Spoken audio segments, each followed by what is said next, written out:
होती है, जो अनिष्ट वृष्टि के कारण छठम छठारी में जो पूरी भूमि पृथ्वी जो अनिष्ट वर्षा होती है उससे जल जाती है, लेकिन इन 49 दिनों में सुवृष्टि होती है।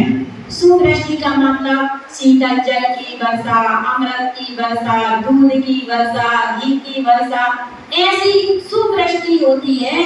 इन सुवृष्टि 7 दिन तक 7 प्रकार की वृष्टि होती है। तो 7 सदैया 49 दिन होते हैं। और तत्पश्चात सभी जोड़े जो देवताओं द्वारा गुफाओं में छुपा दिए जाते हैं, वे 32 जोड़े बाहर निकलते हैं और लोग महोत्सव मनाते हैं। इसलिए यहाँ पंचमी से और पर्युषण पर्व का प्रारंभ भी होता है, धर्म की शुरुआत भी होती है।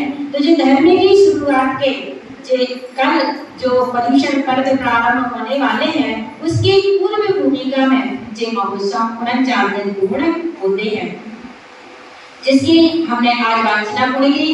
गुरुदेव का यही ग्रंथ श्री सिद्ध स्वभाव जी ग्रंथाधिराज पर अपनी चर्चा चल रही है, जो हमने स्थापित किया है।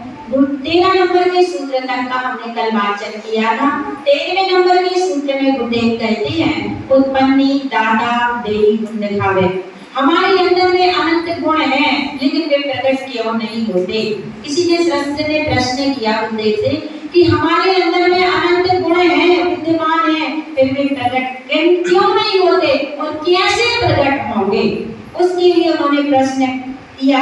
गुरुदेव उत्तर दे रहे हैं, उत्पन्नी जो अपने स्वानुभूति में स्वभाव को उत्पन्न कर लेता है, सम्यक दर्शन को प्रकट कर लेता है, वही सच्चा दाता होता है। और जो ऐसा दान देता है, गुण दिखावे, वहाँ गुण प्रकट होते हैं, दिखाई देते हैं। तो कैसे प्रकट होंगे, कैसे अनुभूति होगी? तो गुरुदेव ने एक सूत्र दिया है, चोरी के लिए, बंधोरी के लिए, पन्हाई के लिए, गाढ़ो धरे तो पावे खान पावे। क्या कहा कि यह स्वानुभूति का मार्ग है, बाहर से कुछ नहीं करना है, ढोल बजा के नहीं होना, चोरी कहते हैं। जैसे चोर आता है और चुपके चुपके क्या करता है, चोरी करके चला जाता है, ऐसी ही सिद्ध स्वभाव की साधना गुप्त होकर के होती है, एकांत में होती है, मौन होकर के होती है। इसलिए गुरुदेव ने कहा चोरी के ले।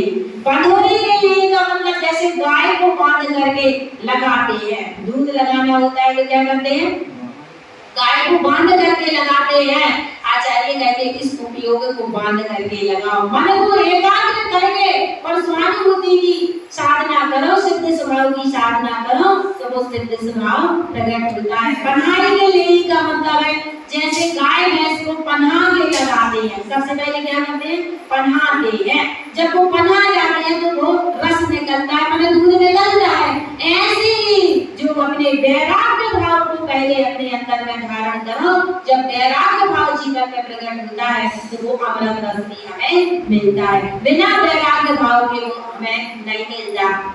गाढ़ो धरे तो पावे, ठान पावे। गुरुदेव कहते हैं गाढ़ो धरे। गाढ़ो धरे का मतलब दृढ़ता पूर्वक, गाढ़ा का मतलब होता है दृढ़ता पूर्वक जो ऐसी साधना करता है कि मुझे करना ही है, ठान पावे, जो ठान लेता है उसको उस वस्तु की प्राप्ति होती है। धीरे धारे से काम चलने वाला नहीं, करने तो है यार, कर ले, करने तो है अनुभूति, ऐसे कहने मात्र से अनुभूति प्रकट नहीं होती। उसके लिए दृढ़ता चाहिए होती है, उसके लिए ठान लो कि हमें ये कार्य करना है। जैसे